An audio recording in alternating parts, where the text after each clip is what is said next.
Nag-crave ako sa lumpiang toge kaya heto muna ang niluto ko. Grabe, suka pa lang panalo na. Hindi naman sa tinatakam ko kayo. Pero napakalutong kasi at ang sarap ng sausawan na ginawa ko.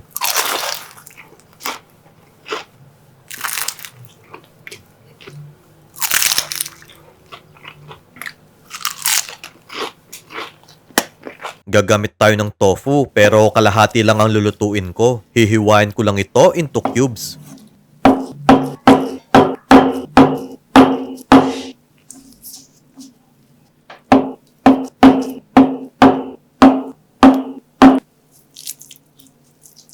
And then, magpainit tayo ng mantika.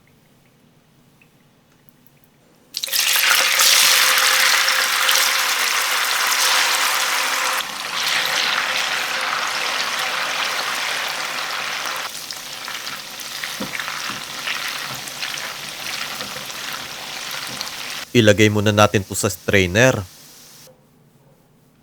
Next, maggisa tayo ng sibuyas. Sunod naman yung bawang.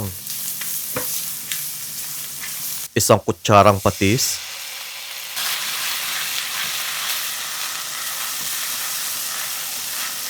Isang karot. Isang pirasong kamote. Ilagay na din natin yung toge at repolyo. 2 kutsarang liquid seasonings.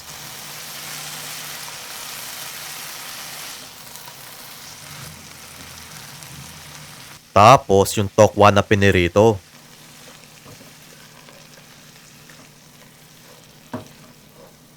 Maglagay tayo ng konting asin pampalasa.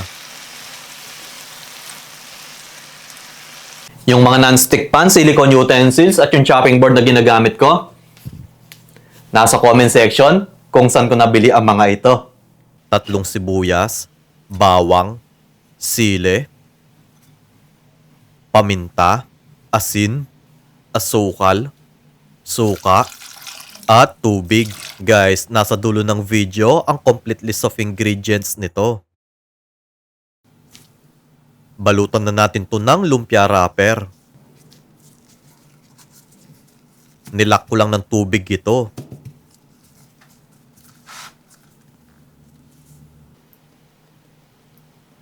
And then, pirituhin na natin. Masarap kainin ito kapag bagong luto talaga. Tapos, may masarap na sukang sausawan pa.